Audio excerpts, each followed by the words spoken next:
Sure. that is very helpful. And there really isn't a lot Yeah. that I found out there for us. Yeah. You know, a face-to-face support group would Yeah. be amazing.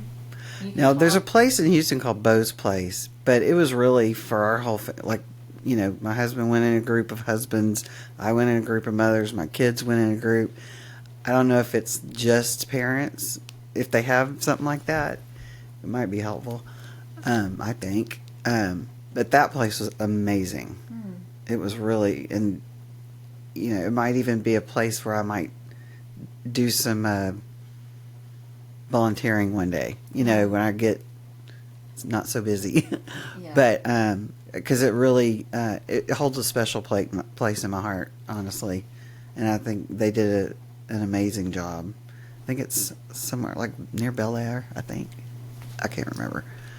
It would have been that would have been something Jackson may have benefited from. Yeah. Now, when I took my kids, you know, they're like, "Okay, you're only like 6 weeks out." I was like, "No, I want this now," because I went through it as a kid, losing my dad and my brother, and I was like, "No, they need this now." And they're like, "Okay, you know, you can bring them in, but I don't know how you know, because it's so fresh."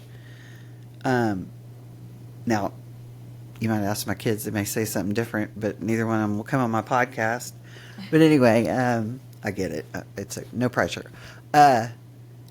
They actually got a clay pot and broke it, and that was the representation of losing Chase. And then they would write messages all over it and then glue it all back together, and I still have them. Oh, wow. It was when they came and showed it to me, it was just like, it was such a metaphor of your pain and suffering and stuff, and I just thought it was a really neat thing. Yeah. And they also gave stuffed animals to the kids. How old were your other Elliot was 9 and Kennedy was 12. So, and I was 9 when my dad died and 10 when my brother died. Yeah.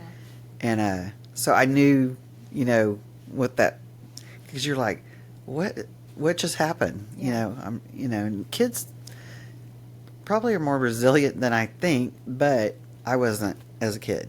Yeah. Because I was very alone. Yeah. Even though I had this big family, didn't feel comfortable going to anybody and sharing the pain that I was in. Mm-hmm. So, and back then there wasn't like therapy, you know. I mean, there was, but you were like psychotic if you went. Yeah. And now it's like so common, and Yeah. I've done a little bit of therapy over the years, and it helped me. It may not be for everybody, but it helped me Yeah. because I was like, how am I going to do this tomorrow again? Yeah. Because I just wanted to sleep, Me and too. so I didn't have to think about it, you know. But If I was awake, if I was asleep, okay. But if I was awake, I was crying. So, Yeah. Yeah. yeah, And sleep was hard. Nights are hard. Oh, yeah. Nights are still hard. 'Cause Yeah. The world, everybody that needs you's done. They're asleep. And then you can just lay there and think about what you're missing. yeah. I mean, even now when I wake up in the middle of the night, that's where my brain goes. Mhm. I'm like, so I'll just get up and go watch TV because I'm like, I can't stay in that, you know. Yes. I feel a little bit guilty about that sometimes. It's Yeah. like, am I supposed to sit in this right now for a while? Or can I, like, what do I do? And I can't. I don't feel like I can physically do that. I have to do what you do. I have to Yeah. turn the TV on. I have to get my mind I need a off of distraction. it. Yeah. Yeah. And I don't know if that's really what I need to do or if it's some part of healing or I don't know. what it is. Well, but for I me, just- I'm like 17 years, you know, out. So I'm like, he's just always on my mind, you know. Yeah. It- So you still think about him every day? oh, yeah. I mean, I don't cry every day, but Right. yes. Oh, You don't yeah. have to cry every day. Yeah. I think, but I do think, how will I be in 17 years? Right. You know, how will I feel? I still have I have almost everything of hers. Yeah. I just can't bring myself to throw it away. I've given a lot away, but I can't throw things away. Yeah. I told you she was very neat and organized, and she Mhm. was very, very neat and organized. But I found things, and I was like, that's so odd that she kept that. Like, what did this mean to her? Yeah. there was a box under her bed, a plastic box with a lid that had every card anyone had given her from I have a friend when that she does was like that. 5 years old. Wow. And I thought that was really kind of cool that she kept all that. And I had no idea she kept it. She had a hope chest with stuff in it, and just some of the things in there were like, what did this mean to her? It meant something to her, which means it has to mean something to me. I cannot get rid of it because Right. she kept it. So I'm having a really hard time with that still. Yeah. Trying to That's decide okay. what to do with her stuff. Yeah. I did take her senior mom to school this week. A lady takes mums, donated mums, and makes new mums out of them to give Oh, to that's special nice. needs kids. And I thought that would be Gracie. She would do that, yeah. Definitely have done that. So I can get rid of this mum knowing that it's going to be used again Yeah. and given to somebody else. She Yeah. would have loved that, but I feel so guilty if I Yeah. try to get rid of something that she saved. And there are 2 boxes I haven't been able to open yet Yeah. that she had. They were things that she was saving, and it put Gracie's box on it. And I did open it. I opened one and saw what was in it, and it was her favorite baby doll was laying almost on top. I could see the baby doll and then a baby bottle, and I just shut it. I had no idea she had that stuff. I cannot go through that box yet, and it's been. 6 And don't years, push so- yourself, because there's literally things we kind of straightened out our garage, and there was some stuff I was like, why do I still have that? There were bank statements of his. I was like, why did I keep that? But I guess at the time it just seemed overwhelming to go through it. Yeah. So finally, I still have a lot of his stuff. I mean, not as much. He had like 30 pairs of jeans. And I was like, man. So we did end up donating that. Well, and somebody made me a quilt out of his clothes, Yeah. which was such a beautiful thing to do. I still use it. Like, especially in the cold, when, I snuggle up with it because I feel like I could smell him.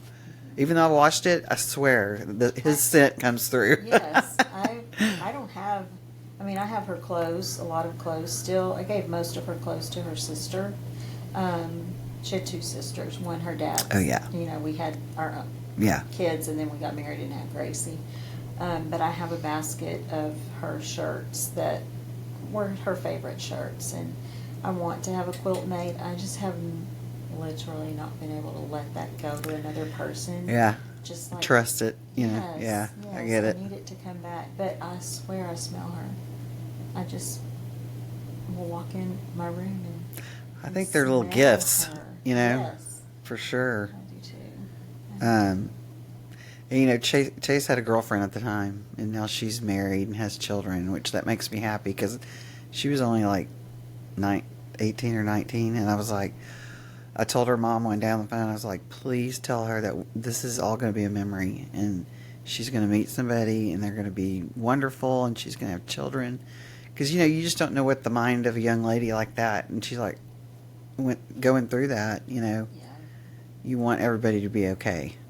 right. And I don't have a relationship with her, but I wish her the best, and I have spoken to her mom. Her mom sent me a bunch of pictures recently, which was, another gift. Yeah.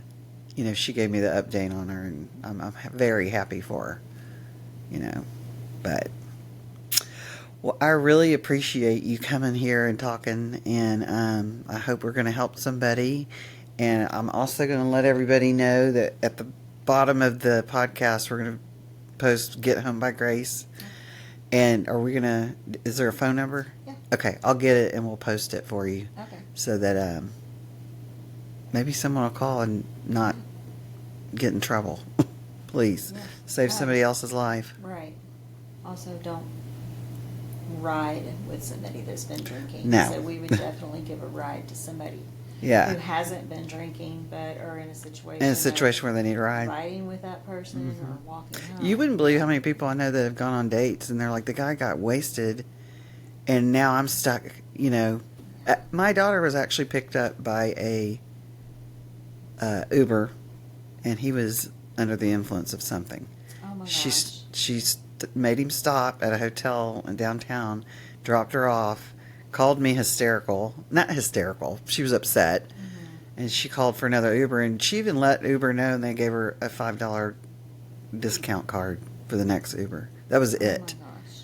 I'm like, that guy should not be driving for Uber. That's not what I want to hear. No, I mean, no. I'm using Uber. But- That's horrible. I mean, you know, I've never heard of that before, Right. but it has happened, and it's like, y'all need to be screening these people a little bit better, you know? But, Yeah. well, okay, Thank thank you you. for letting me share. No, I really wanted people, just because, you know, the connection with her going to school or elementary, and you being, not elementary, intermediate, Yeah. and being Elliot's teacher, and I was like, Yeah. people need to hear her story, and she needs to be honored, and I'm honored to know her story now because she was she was a beautiful human being, gone too soon for sure. Way too soon. Yeah. Well, thank you very much. Thank you. We'll see y'all next time.